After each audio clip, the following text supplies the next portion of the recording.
ಕಲಾವಿದರನ್ನ ಎಲ್ಲರೂ ಹೊಗಳ್ತಾರ. ಆದ್ರೆ ಮನ್ಯಾಗ ಇವ್ರ ಹೆಂಡತಿ ಮಕ್ಕಳು ನಿತ್ಯ ಇವ್ರಿಗೆ ಹೊಗಳ್ತಾರೆ. ಯಾಕಂದ್ರೆ ಈ ಕಲಾವಿದ ಯಾರೇನ್ ಕೊಡ್ಲಿ ಬಿಡ್ಲಿ ತನ್ನಲ್ಲಿರುವ ಕಲೆಯಿಂದ ತಾನಾದರೂ ಸಂತೋಷ ಪಡ್ತಾನೆ. ಪಾಪ ಹೆಂಡತಿ ಮಕ್ಕಳು ಮಾಡಿ ತಪ್ಪೇನು? ಕೈಲಾಗದವನಲ್ಲ ಕಲಾವಿದ, ಕಲೆಯೇ ಇವನ ಆಯುಧ. ಅದರಿಂದ ದುಡಿದದ್ದು ಸಾಕಷ್ಟು, ಪಡೆದದ್ದು ಎಳ್ಳಷ್ಟು. ಇದಂತ ಎಡವಟ್ಟು. ಇರುವವರಿಗೆ ಚಂದ ಗಟ್ಟಿ ಮುಟ್ಟು, ಮುಪ್ಪಿನಲ್ಲಿ ಇವರ ಹೊಟ್ಟಿಗೆ ಕೊಡುವರಾರು ಹಿಟ್ಟು. ಶಿವಶಿವ ಕುಡದರಾಳ ಶ್ರೀ ವೀರ ಬಸವೇಶ್ವರ. ಯಾರೋ ಒಬ್ರು ಕಲಾವಿದರು ಆರ್ಥಿಕವಾಗಿ ಸದೃಢವಾಗಿ ಇರಬಹುದು, ಆದರೆ ಬಹಳ ಜನ ಕಲಾವಿದರ ಜೀವನ ನರಕ ಸದೃಶ. ಕಲಾವಿದರು ಶಾಪಗ್ರಸ್ತ ಗಂಧರ್ವರಂತಾರ, ಸುಳ್ಳಲ್ಲ. ಭೂಲೋಕಕ್ಕೆ ಬರ್ತಾರ, ತಮ್ಮ ಕಣ್ಣೀರು ಕುಡಿದು ತಮ್ಮ ದಾಹ ತೀರಿಸಿಕೊಳ್ತಾರ. ಲತಾ ವನಿತಾ ಪಂಡಿತ ಪರರ ಆಶ್ರಯದಲ್ಲಿ ಬೆಳೆತಕ್ಕಂಥವು.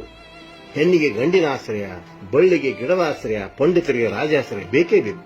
ಒಬ್ಬರ ಆಶ್ರಯದಲ್ಲಿ ಬೆಳೆಯುವ ಪರಪುಷ್ಟ ಜೀವಿಗಳು.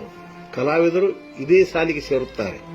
ಎಲ್ಲರೂ ವೇದಿಕೆ ಮೇಲೆ ಕಲಾವಿದನಿಗೆ ಕೊರಳಿಗೆ ಹಾರ ಹಾಕೋರೇ ವಿನಃ ಅವನಿಗೆ ಆಹಾರದ ಪರಿಸ್ಥಿತಿ ಹೇಗಿದೆ ಅನ್ನೋರು ಯಾರೂ ಇಲ್ಲ. ಹೊಗಳಿಕೆಯಿಂದ ಹೊಟ್ಟೆ ತುಂಬುವುದಿಲ್ಲ. ಮಹಾನ್ ಕಲಾವಿದರ ಪರಿಸ್ಥಿತಿ ಈಗಲೂ ಗಂಭೀರವಾಗಿದೆ.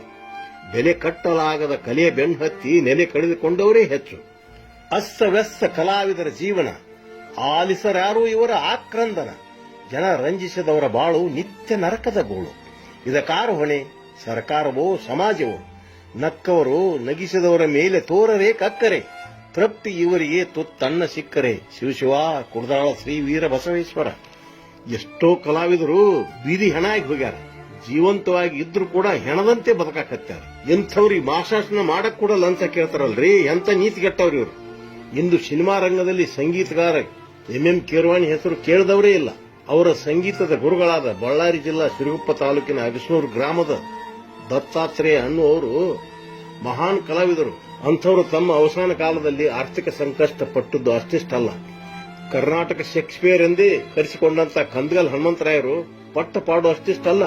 ಕಾಶಿ ಪಂಡಿತರಾದ ನಾಟಕ ರಚನೆಕಾರರಾದ ನಲ್ವಡಿ ಶ್ರೀಕಂಠ ಶಾಸ್ತ್ರಿಗಳು ಮುಪ್ಪಾವಸ್ಥೆಯಲ್ಲಿ ಚಹಾ ಕುಡಿಯಲು ಸಹಿತ ಪರದಾಡಿದ ಪ್ರಸಂಗ. ನಮ್ಮ ಗುಬ್ಬಿಯವರನ್ನ ಪ್ರಶಸ್ತಿ ಪುರಸ್ಕೃತರಾದ ಹಾರ್ಮೋನಿಯಂ ಮಹಾಮಾಂತ್ರಿಕ ಮಧುರೆ ಮರುಸ್ವಾಮಿ ಅವರು ಕಣ್ಣಾರಿ ಕಂಡದ್ದನ್ನು ಹೇಳಿದ್ದಾರೆ. ಇವರು ಕೂಡ ಈ ಪರಿಸ್ಥಿತಿಗೆ ಹೊರತಾಗಿಲ್ಲ. ಇವರಿಗೆ ಕಲೆಯ ಬಗ್ಗೆ ಜಿಗುಪ್ಸೆ ಬಂದು ಬಿಟ್ಟಿದೆ. ಯಾರಾದರೂ ಕಲಾವಿದರಾಗುತ್ತೇವೆ ಎಂದರೆ ಅವರ ಮೇಲೆ ಕೆಂಡ ಕಾರುತ್ತಾರೆ. ಇದೇ ಕಾರಣದಿಂದ ತಮ್ಮ ಹಾರ್ಮೋನಿಯಂ ಕಲೆಯನ್ನು ಯಾರಿಗೂ ಕಲಿಸಲಿಲ್ಲ. ಹೇಳುತ್ತಾ ಹೋದರೆ ಇಂಥವರ ಸಂಖ್ಯೆ ಹೆಚ್ಚಾಗುತ್ತಲೇ ಹೋಗುತ್ತದೆ. ಕಲಾವಿದನಿಗೆ ಎಲ್ಲೆಡೆಯೂ ಸನ್ಮಾನ, ಮುಪ್ಪಿನಲ್ಲಿ ಒಪ್ಪತ್ತು ಊಟ ಸಿಗುವುದೇ ಅನುಮಾನ. ಬೇಕೇ ಬೇಕಿವರಿಗೆ ಮಾಸಾಸನ, ಅದನ್ನು ಪಡೆಯುವುದೇ ದೊಡ್ಡ ರಾಮಾಯಣ. ಕೈ ಚಾಚಿದಲ್ಲೆಲ್ಲ ಕೊಡಲೇಬೇಕು ಹಣ, ಅದಾಗದಿದ್ದರೆ ಇವನೊಂದು ಬೀದಿ ಹೆಣ. ಶಿವಶಿವ ಕುಡದರಾಳ ಶ್ರೀ ವೀರ ಬಸವೇಶ್ವರ. ರಂಗ ಜಗದ್ಗುರು ಎಲಿವಾಳ ಶ್ರೀ ಸಿದ್ದಯ್ಯ ಸ್ವಾಮಿಗಳವರ ಹೆಸರನ್ನು ಕೇಳದವರು ಯಾರೂ ಇಲ್ಲ. ಮುಪ್ಪಾವಸ್ಥೆಯಲ್ಲಿ ಇವರಿಗೆ ಸ್ವಂತ ಮನೆ ಇರಲಿಲ್ಲ ಅನ್ನೋದು ವಿಷಾದದ ಸಂಗತಿ. ಕಲಾವಿದರು ನಿಜ ಜೀವನದಲ್ಲಿ ಸುಖ ಕಾಣದೆ ಕಂಗಾಲಾಗಿ ದುಶ್ಚಟಗಳಿಗೆ ಬಲಿಯಾಗಿ ಅದರಲ್ಲಿ ಅಲ್ಪ ತೃಪ್ತಿ ಪಟ್ಟು ನೆಶೆ ಇಳಿಸಿಕೊಳ್ಳುವವರೆಗಾದರೂ ಸ್ವರ್ಗ ಸುಖ ಅನುಭವಿಸುತ್ತಾರೆ. ಅನೇಕ ಕಲಾವಿದರು ರಾಜಕೀಯವಾಗಿ ದೊಡ್ಡ ಸ್ಥಾನವನ್ನು ಅಲಂಕರಿಸಿದರೂ ನಮ್ಮ ವೈಯಕ್ತಿಕ ಸುಖವನ್ನೇ ಬಯಸಿದರು ವಿನಃ ಕಲಾವಿದರಿಗೆ ಏನನ್ನೂ ಮಾಡಲಿಲ್ಲ. ದಂಗು ಬಡಿಸುವ ರಂಗ ದಿಗ್ಗಜರನೇಕರು ಅಂಬರಕ್ಕೇರಿದರು, ಅಂಬಾರಿಯ ಮೇಲೆ ಮೆರೆಯದಾದರು. ಅಂಗನೇರ ಹಿಂದೆ ಅಲಿದಾಡು ಹತ್ತಿದರು, ಸಿಂಗಾರಕ್ಕೆಂದು ಕುಡಿಯತೊಡಗಿದರು, ಬಂಗಾರದ ಬಾಳಿಗೆ ಬೆಂಕಿ ಇಟ್ಟುಕೊಂಡರು. ಹಿಂಗಾಗಲಿ ಅವರಿಗಾವ ಜನ್ಮದ ಶಾಪವೋ? ಶಿವಶಿವ ಕುಡದರಾಳ ಶ್ರೀ ವೀರ ಬಸವೇಶ್ವರ. ಇವರ ಪರಿಸ್ಥಿತಿಯೇ ಹೀಗಿರುವಾಗ ಹೆಂಡತಿ ಮಕ್ಕಳ ಪಾಲನೆ ಪೋಷಣೆ ಜವಾಬ್ದಾರಿ ಯಾರು ಹೊರಬೇಕು? ಇಲ್ಲಿ ಒಂದು ವಿಷಯನ್ನು ಹೇಳಲೇಬೇಕು. ಗೌಡ್ರ ಗದ್ಲ ನಾಟಕ ನೋಡದವರೇ ಇಲ್ಲ, ಆಡದ ಊರೇ ಇಲ್ಲ. ಇದರ ರಚನೆಕಾರ ದಿವಂಗತ ಬಿ.ವಿ. ಈಶ್ ಅವರಿಗೆ ನಾನು ಎಷ್ಟೋ ಸಾರಿ ಮದುವೆ ಮಾಡಿಕೋ ಎಂದು ಹೇಳಿದಾಗ ನಿಷ್ಠುರವಾಗಿ ನುಡಿಯುತ್ತಿದ್ದರು. ನಮ್ಗ್ಯಾಕ್ ಬೇಕ್ರಿ ಗುರುವೆ ಮದುವೆ? ಎಷ್ಟೊತ್ನ್ಯಾಗ ಎಲ್ಲಿರ್ತೀವೋ ಹೆಂಗಿರ್ತೀವೋ ಗೊತ್ತಿಲ್ಲ, ಅವ್ರನ್ನ ಕೊಳ್ಳಿಗೆ ಹಾಕೊಂಡು ನಾನೆಲ್ಲಿ ಒದ್ದಾಡ್ಲಿ ಅಂತ ಹೇಳ್ತಿದ್ರು. ಈಗಲೂ ನನ್ನ ಕಿವಿಯಲ್ಲಿ ಆ ಮಾತು ಗುಯಿಗುಡುತ್ತದೆ. ನಿಜವಾಗಿಯೂ ಹೊಸಪೇಟೆಯಲ್ಲಿ ಅನಾಥ ಹೆಣವಾಗಿ ಬಿದ್ದದ್ದೊಂದು ದೊಡ್ಡ ದುರಂತ. ರಂಗದ ಮೇಲೆ ರಾಜ ಮಹಾರಾಜರಿವರು, ಹಿಂಗದ ಬಡತನ ಅಪ್ಪಿಕೊಂಡವರು, ನುಂಗುವ ತುತ್ತಿಗೆ ಪರದಾಡುವರು ಮುಪ್ಪಲಿ. ತಂಗಲೊಂದು ಸ್ವಂತ ಮನೆಯಿಲ್ಲ, ಕೊನೆಗಳಿಗೆಯಲ್ಲಿ ಭಂಗ ಪಡಲಿವರು ಮಾಡಿದ ತಪ್ಪೇನು? ಸಂಘ ಸಂಸ್ಥೆ ಸರ್ಕಾರ ಕಲ್ಲಾದವಲ್ಲೋ ಇವರ ಪಾಲಿಗೆ. ಶಿವಶಿವ ಕುಡದರಾಳ ಶ್ರೀ ವೀರ ಬಸವೇಶ್ವರ. ಇನ್ನು ಪ್ರಶಸ್ತಿ ಬಗ್ಗೆ ಹೇಳಬೇಕಂದ್ರೆ ಅವರು ತಮ್ಮ ಕಲಿಯಿಂದಲೇ ತೃಪ್ತಿ ಪಡ್ತಾರ. ಆ ತೃಪ್ತಿ ಮಾತ್ರ ಜೀವನದಾಗ ಕಲಾವಿದರಿಗೆ ಮಾತ್ರ ಸಾಧ್ಯ. ನರ್ತಿಸುವ ನವಿಲು, ಹಾಡುವ ಕೋಗಿಲೆ, ಕೇಳುವವೇ ಪ್ರಶಸ್ತಿ. ನಿನ್ನ ಸಾಧನೆ, ಜನಪ್ರಿಯತೆ ದೇವರು ಕೊಟ್ಟ ನಿನಗೆ ಮಹದಾಸ್ತಿ. ಇದಕ್ಕಿಂತ ಮಿಗಿಲೇನೋ ಯಾರಿಂದಲೂ ಸಿಗುವ ಪ್ರಶಸ್ತಿ. ನಮ್ಮಿಂದ ನಮಗೆ ಸಿಗುವ ತೃಪ್ತಿಗೆ ಕೊನೆಯಲ್ಲೋ, ಅನ್ಯರಿಂದ ಸಿಗುವ ಪ್ರಶಸ್ತಿ ಇದಕ್ಕೆ ಸಾಟಿಯಲ್ಲೋ. ಶಿವ ಕುಡದರಾಳ ಶ್ರೀ ವೀರ ಬಸವೇಶ್ವರ. ಸರ್ಕಾರ ಕೊಡೋ ಪ್ರಶಸ್ತಿ ಎಂತವ್ರಿಗೆ ಬರ್ತಾವಂದ್ರೆ ಪ್ರಶಸ್ತಿ ಘಟಾನುಘಟಿಗಳಿಗೆ ಸಿಕ್ಕಿಲ್ಲ. ಇದು ಸುಳ್ಳಲ್ಲ. ಬಟಾಣಿ ವಟಾಣಿಗಳಿಗೆ ದೊರೆತದ್ದೇನು ಆಶ್ಚರ್ಯವಲ್ಲ. ಸಾಧನೆ ಮಾಡಿ ಹಸಿದವರಿಗೆಲ್ಲ, ಬಾಲು ಬಡಕರಿಗೆ ಮೀಸಲೆಲ್ಲ.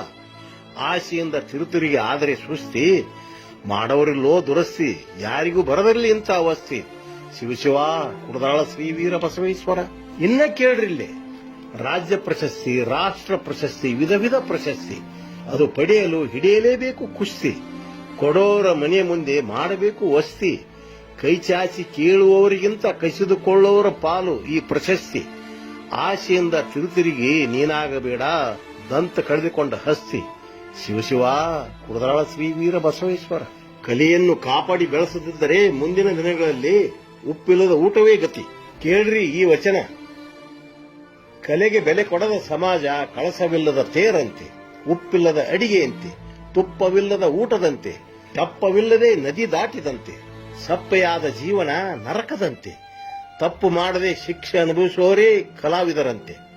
ಕಲೆಯನ್ನು ಕಡೆಗಣಿಸಿದ ಸರ್ಕಾರ ಇದ್ದರೇನು, ಸುಡಗಾಡಿ ಎದ್ದರೇನು. ಶಿವ ಕುಡದರಾಳ ಶ್ರೀ ವೀರ ಬಸವೇಶ್ವರ. ಗೊತ್ತಿರಲಿ, ಪರಶಿವನೇ ನಾಟ್ಯವಾಡಿ ನಟರಾಜನೆನಿಸಿಕೊಂಡ. ನಮ್ಮ ಮನರಂಜನೆಗಾಗಿಯೇ ದೇವರು ನವಿಲು ಕೋಗಿಲೆಗಳನ್ನು ಸೃಷ್ಟಿಸಿದ. ಕಲಾವಿದರನ್ನು ಕಾಪಾಡುವ ಕರ್ತವ್ಯ ನಮ್ಮೆಲ್ಲರದು.